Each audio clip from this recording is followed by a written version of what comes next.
اب آپ تہجد کے لیے اٹھ رہے ہیں، رات میں اٹھنے میں ایک اٹھنا یہ بھی ہے کہ انسان تہجد کے لیے اٹھے، اور یہ بڑی افضل عبادت ہے۔ یہ نفل نمازوں میں سب سے افضل نماز ہے، یہ نفل عبادتوں میں سب سے افضل عبادت ہے تہجد، سب سے افضل۔ فرض کے بعد اگر کوئی عبادت سب سے افضل ہے نفل میں تو وہ تہجد کا اٹھنا اور مسلسل اٹھنا اور ہمیشہ پڑھنا۔ اور سلف صالحین کے نزدیک یہی اصول تھا کسی کے نیک اور متقی ہونے کا۔ یاد رکھیے 5 وقتہ نماز ہی نہیں، آج تو 5 وقتہ نہیں ہمارے پاس، بھائی ایک بار نماز کو جاتا مغرب کی، بہت اچھا لڑکا ہے یار، ایک بار نماز کو جاتا، کوئی 2 بار جا رہا تو سبحان اللہ یار 2 بار جاتا کیا بڑی بات ہے، کوئی 3 بار جا رہا تو الحمدللہ، اس سے بڑا کیا ہو سکتا ہے، بھائی تمہارا داماد 3 بار نماز کو جاتا، فرشتہ مل گیا تم کو تو ٹھیک ہے، بولتا ہاں بہت بڑا فرشتہ مل گیا، ہمارا تو ایک بھی نہیں جاتا، ٹھیک۔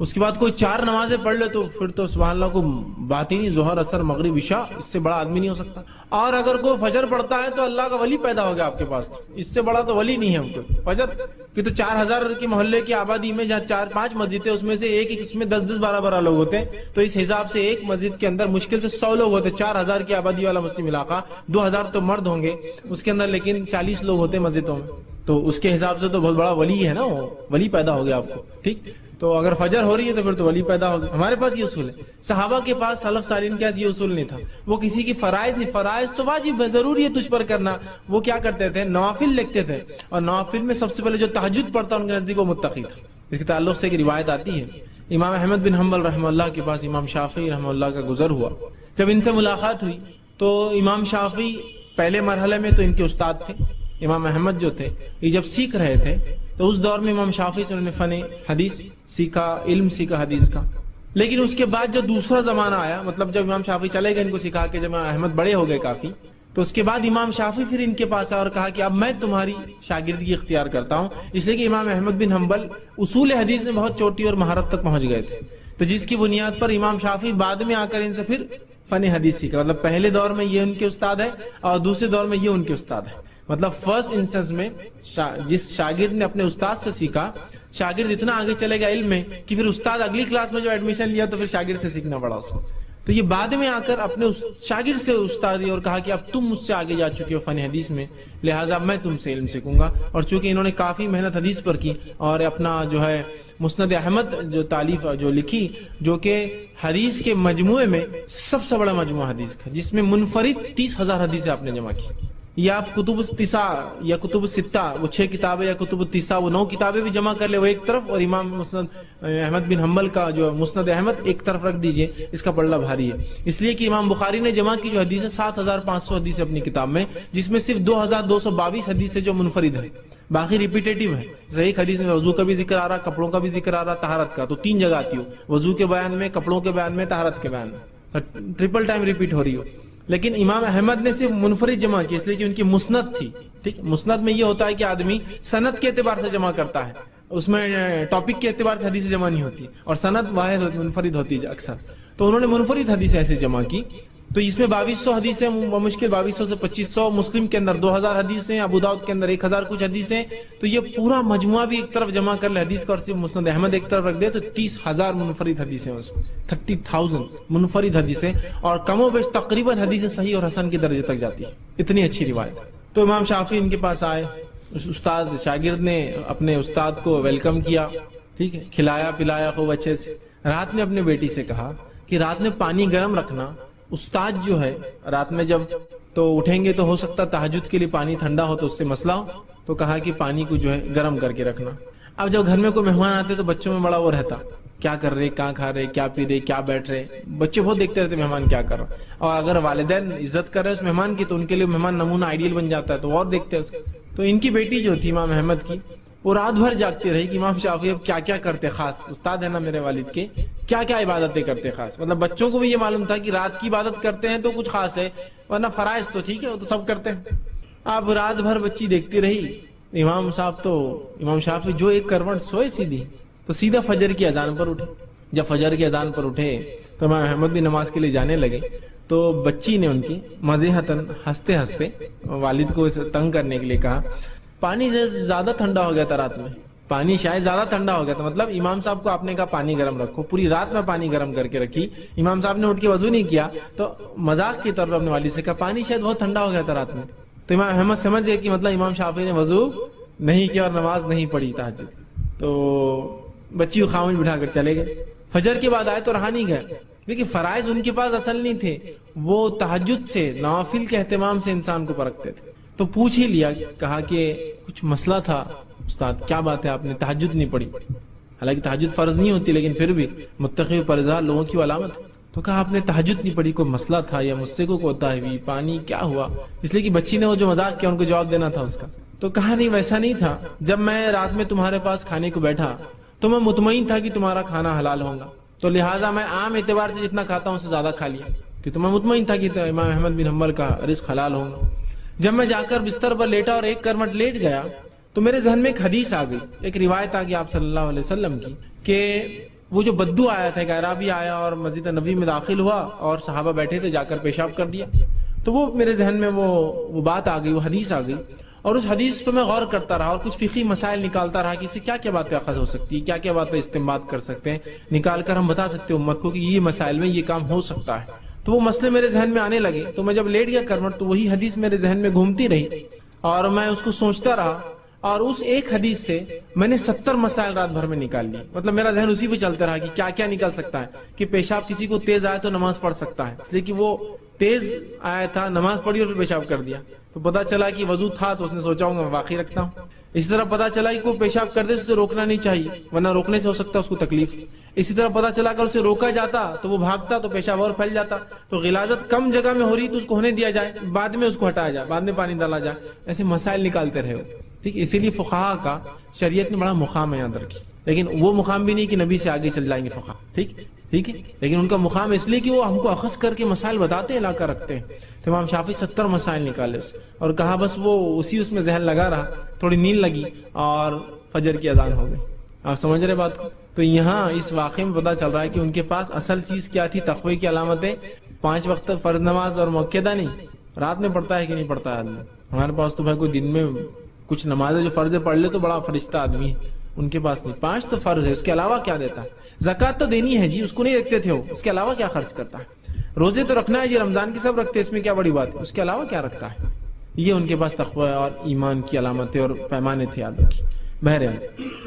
تو رات میں نبی اکرم صلی اللہ علیہ وسلم اٹھتے, تو جب رات میں آپ تہجد کے لیے اٹھیں تو اس کے لیے آپ صلی اللہ علیہ وسلم جب اٹھتے تہجد کے لیے تو آسمان کی صحیح بخاری کی روایت عبداللہ ابن عباس رضی اللہ عنہ فرماتے ہیں کہ میری خالہ میمونہ آپ صلی اللہ علیہ وسلم کی یہ بیوی تھی, ہماری امہات میں سے, ان کے پاس میں نے ایک بار کہا کہ میں آپ کے ساتھ سوؤں گا تاکہ نبی اکرم صلی اللہ علیہ وسلم کیا کرتے ہیں وہ بھی دیکھ لو. تو جب میں رات میں سویا تھا تو آپ صلی اللہ علیہ وسلم رات کے تیسرے پہر, اس سے پہلے یا اس کے بعد کبھی تو بھی اٹھے, وہ بچے تھے لیکن ایگزیکٹ یاد نہیں, لیکن کبھی تو فجر سے پہلے کا وقت تھا جس کو ہم